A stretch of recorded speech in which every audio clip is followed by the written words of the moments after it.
What's up, guys? Welcome back to Newswave. So since the PlayStation 5 released in November, we've had a couple of different DualSense variations released from Sony, that being the black and red model, but it does look like we have our first third-party controller to take a look at, and it's on the more expensive side of things. We'll go over that one here today. Also, we're going to be talking about a new section that's popped up on the eShop that's a bit weird. Not necessarily the idea of the section, but the results that have come from it, and we're also going to talk about Nintendo once again in the courtroom, this time looking for more money from a certain hacker. Guys, if you enjoy these videos, make sure that like button helps out a ton, and if you're new here to the Spawn Wave channel, make sure you subscribe down below and ring that notification bell so you can keep up to date with all the uploads here on the channel. And we're going to start today with Halo Infinite. It is out today, but at least this morning, it's not actually available yet. And if you are trying to figure out exactly when you can download it, we did get an entire chart that was released over on Twitter under the Halo account. You can see it here. Looks like starting at 10 a.m. Pacific time, the game will be up to download. Unfortunately,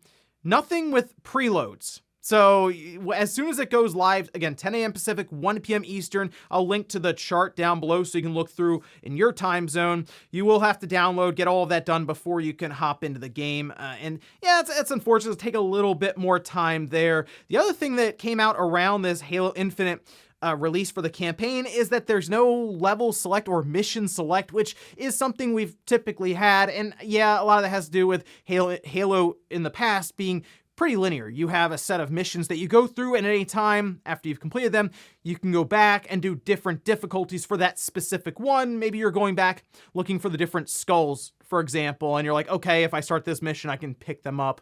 So that kind of a shame there. It sounds like they are working on that and it just wasn't ready for release, and I guess we'll have to see when that's slated to come out. There's still a lot of stuff we're waiting for with the campaign. Co-op, mission select, so we'll see how long it actually takes them to get that out as we head into 2022. Also, here's something that's kind of neat when it comes to Destiny 2. I'm not a big Destiny player myself, but this did catch my eye. There was a full trailer they released for the Bungie 30th anniversary trailer. Yeah, that's right. It's been 30 years since Bungie was formed back in 1991, and yeah, well, some of these weapons might be a little familiar looking, as it looks like they are adding in Halo-like guns.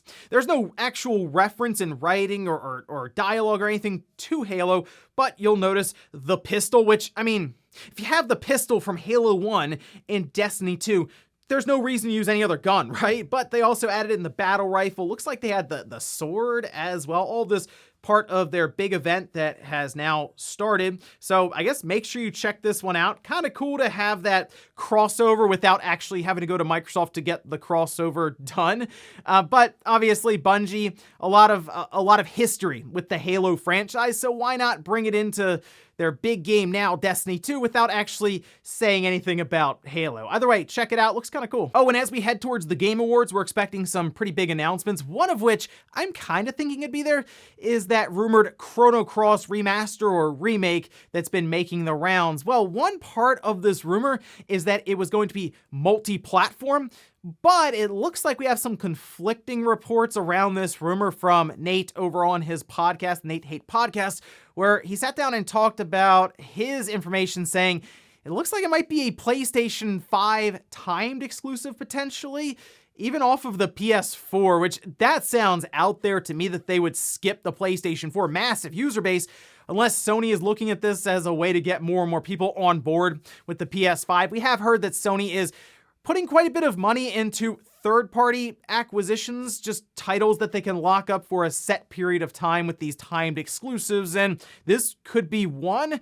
I'm thinking it might end up being something that is multi-platform over time, but I mean, from what Sony's been doing, it's very possible. I'm hoping we see this game with everything we're hearing from all these rumors at the Game Awards on Thursday, so I guess we'll find out then. And guys, with some of the quick news out of the way, let's get into the bigger stuff. Let's start right away with Sony's, or the PlayStation 5's, first third-party controller, this one from Scuf. If you've had any experience with Scuf in the past, they generally will build out these more expensive, like competitive controllers, ones that you would use if you're really into, say, Call of Duty or any type of like MLG style game. And well, we have this line of PlayStation 5 controllers. You can see a nice little lineup of them here. All different colors, by the way, which is pretty cool. You got that nice orange that kind of pops out, the red, or you can just go with the classic black or even the gray. But pretty cool in terms of the color choice there. It looks like kind of the ring around the thumbsticks can be changed out as well if you want to do some different color matching. But when it comes to the features and the pricing starts at $200, $199.9. This is the Reflex controller. They also have a couple of other options. They have $230 for the Reflex Pro, and then $260 for the Reflex FPS. Yeah, that's quite pricey for a controller. I mean, we have seen like the Xbox Elite controller get up there in price as well. Is at like $200. So it's not like this is brand new territory or anything, and Scuf controllers do tend to be more expensive. And these are built off of the DualSense controller board, which means, of course, updates or any features that you are used to now will work completely, and you'll have that haptic feedback, the adaptive rear triggers, all of that. And it looks like, at least for now, it's selling out. Like, if you look over on Twitter, because I saw people like, who's going to pay that much for a controller? But I mean, if you look on Scuf's account there, while we experienced heavy volume on the site, you still weathered through it and sold out the brand new Scuf Reflex for PS5 in record time. We'll continue to release Scuf Reflex in limited release drops, so be prepared for the next wave coming soon. I assume this is because they have to source enough DualSense controllers to then build on top of for any of these releases. Now, on the back of any of these different versions of the Reflex controller, you do have rear paddles. They can be customized. You can store different profiles and cycle through them. So if you have one set up for a certain game, and then you want to jump over to another, you can quickly change it. And while I am happy to see at least a third-party offering, technically it's still built on the first-party DualSense controller. I guess that means you'll get the same kind of feel for the most part, outside of the detachable buttons, I guess, on the back there. But that also means that the price is, yes, on the higher end. I was hoping we would eventually start to see some controllers roll out from your typical third parties, maybe like your PowerA or a few others, just for different options overall, even cheaper options. I know they're not usually the best quality overall, not compared to a first party one, but hey, if you have kids and you want to do different multiplayer games, rather than have to buy a bunch of $70 DualSense controllers, the option to have a $20 or $30 one that you use occasionally throughout a month is at least good to have. But you can't argue with results, and whether it's the name or the different features that were showcased there, maybe even the color options, it was enough to sell these out completely. And if you wanted to get one of these, you're just gonna have to keep an eye out for Scuf as they update their Twitter account going forward. I saw a few of these pop up on eBay for like $400 or $500. So yes, there are resellers involved in this whole situation as well. But here's hoping we also see some other third-party options as we head into next year. Next up, let's talk about that Uncharted Legacy of Thieves collection. This will have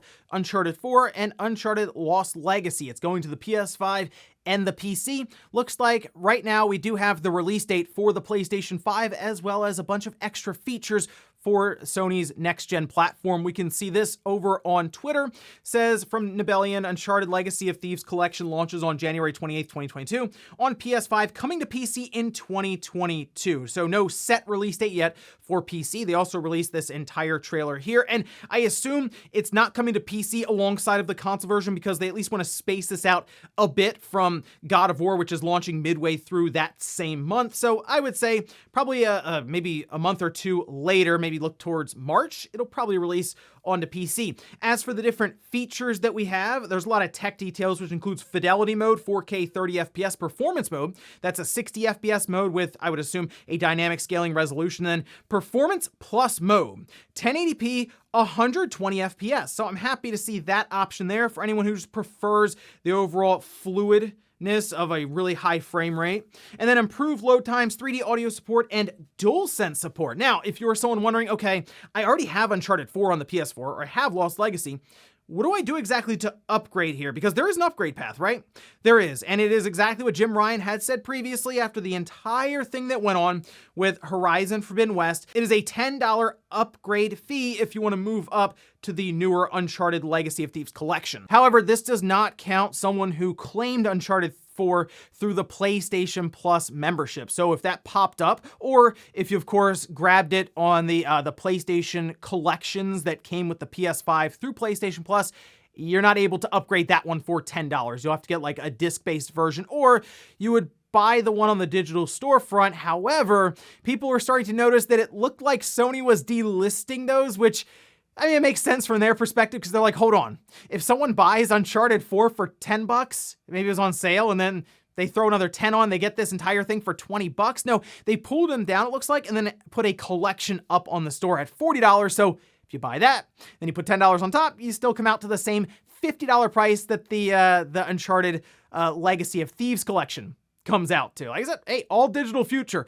Looking forward to it. As for the $10 upgrade fee, I mean, it's expected at this point. They were very transparent after the entire thing with Horizon Forbidden West that they would just go that path. Basically, if they do any of these remasters or anything for the PlayStation 5, it's going to be $10, and that's kind of it. They're just going to move on from that. So yeah, I saw some people not too happy with that because we have seen some developers and publishers go the route of it's just a free upgrade, but then we have seen some that are just like, no, it's extra money on top. And that's the biggest thing is it's really hit or miss with some of these different developers and publishers. But as for now, if you have Uncharted 4 on a disc or Lost Legacy, it's $10 more. You can jump up to the new version. Otherwise, it's $50 overall for the PS5, but let me know if you're picking this one up. Next up, let's talk about a new section that was added to the Nintendo Switch eShop, and it gives us a bit more insight into how people are using their Switch, and I guess which games they're spending the most time with. We can see this over on Reddit. Someone noticed it, and I guess they even typed out the entirety of the list.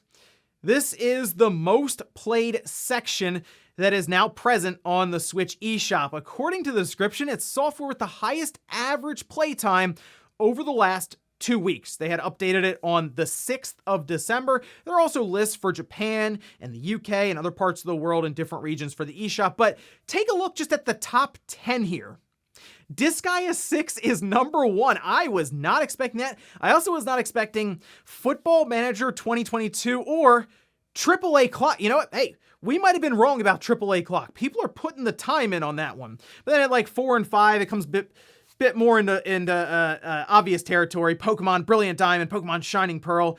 They have Garden, Pause, Grow, Song of the Evertree, Shin Megami Tensei 5, YouTube, and then Dragon Quest Builders. So not exactly the top 10 I was expecting in the US for Switch titles. You figure it'd be like all Nintendo games at the top, but if you really look into this, it does mention the highest average playing time between games over the last 2 weeks. So I assume they're pulling this data, 1, from the eShop, and 2, they're probably taking the amount of time played versus, I guess, the number of games that were played then. So if there are a ton of people spending maybe 20 minutes in like Mario Kart 8 Deluxe and you start dividing that up, then yeah, the average playtime is going to be a lot lower than something like Disgaea 6, where maybe a much smaller amount of people are playing that game for hours and hours and hours. So at least from that perspective, it makes sense. Just is a bit strange to look at it initially, because then you're like, hold on, Disgaea 6 is the most played game over the last 2 weeks? Kinda yes, but also kinda no. And in our last bit of news, let's talk about Nintendo in that courtroom. They're very busy there. Generally taking down different ROM sites. They're going after people who are selling different items that can work to circumvent security in something like the Switch. Remember Gary Bowser? Through an entire litigation process with Nintendo, ended up owing $4.5 million. But that wasn't enough. Take a look at this here. This was posted up over on Twitter by Rob, saying Gary Bowser agrees to pay Nintendo $10 million in video game piracy civil lawsuit. This follows Gary Bowser's guilty plea in October in the federal criminal case against him, where he agreed to pay Nintendo $4.5 million in restitution. So there was a federal criminal case that cost Gary Bowser $4.5 million, and now there's this civil case against Nintendo that's going to cost him $10 million. That's a member of Team Executor there that mostly got caught, as they said, trafficking different devices that can circumvent security and inevitably lead to piracy for the Switch. As I've said before, and I'm sure we'll say it many, many times as we go along here, Nintendo does not mess around in the courtroom at all. We just talked about a lawsuit they lost, but that makes sense. It's about refunds for pre-orders. This is about an entire situation with the Switch that Nintendo is going to fight tooth and nail to protect, and that comes down to really the center of their business, that's selling games and preventing piracy and getting these games any way they can. This is once again them setting an example for future cases. Hey, if you show up and you start trying to sell little devices that can work to get around our security and potentially cost our developing partners money as well as us, we're gonna make you pay for it in the courtroom. So I'll say it again, don't mess with Nintendo because they will come after you in court and most likely win. And $4.5 million, not enough. Got to be $14.5 million to set that example. And before we go to the comment of the day, we're taking a little poll that I posted up yesterday, where I asked, have you ever spent more than $100, that's in USD, before tax on a video game controller? 83% said no, I stick with the basic controllers, and then 17% said yes, I like the higher end controllers. I did see some people say, hey, if you added up all the Joy-Cons I've bought, then I've bought a couple of those Scuf controllers, but I was more curious how many people out there place that, I guess, that higher end value on these controllers, because there are some people who look at a controller and say, okay, they see it as disposable, right? It's like, I'm gonna probably replace this at least once throughout the generation, whether it's just basic wear and tear or it gets lost or something there, who knows with that. But I do, of course, also see people who would buy a Scuf controller for $260 because they like that premium feel, experience, or the feature set on that controller. So I picked 100 just because I feel like it's like right there. It's like you're getting like one of the standard controllers at like $70 or $80, or you're gonna go big and grab like an Xbox Elite controller for a couple hundred. And we'll finish up with the comment of the day as you're seeing here. This is from Tube saying reviews are still 100% necessary. It's about the commentary and rating of the game itself. If money isn't the question, time is the currency. And yeah, that's a great point because you still may have to download a really a large game. We've seen some of these games get over 100 gigabytes, but then on top of that, you may have to spend a couple of hours just getting into the game and deciding if there's an issue with the game or if it's just a bad game overall. Whereas if someone's like, hey, look, this game is broken halfway in, you might just skip out on it then, right? You might just kind of go past it and say, well, I have other stuff to play. I mean, let's be real. A lot of us have a backlog that we'd like to get to, but we see the next big shiny game that's coming out, and we're like, oh, let's try that. The fact that Game Pass or these other subscription services allow you immediate access to it means that the backlog goes on the back burner more and more and more as we go forward. So yeah, I do think reviews are still necessary. As you say, time becomes the currency if we're not buying these things outright. And ladies and gentlemen, that's gonna do it here for Newswave. If you enjoyed this video, guys, hit that like button, it really helps out. If not, hit the dislike. Leave comments down below about everything we talked about here today. Where's the PlayStation 5's first third-party controller from Scuf? Did you manage to get one of those? And are you someone who likes to buy the more premium controllers? Let me know about that. And then what about the new Uncharted Legacy of Thieves collection, if you're picking that one up and if you're playing Uncharted for the first time? And then the list that has appeared on the eShop for most played. Are you surprised by the results? Thanks guys for watching, and I'll see you next time.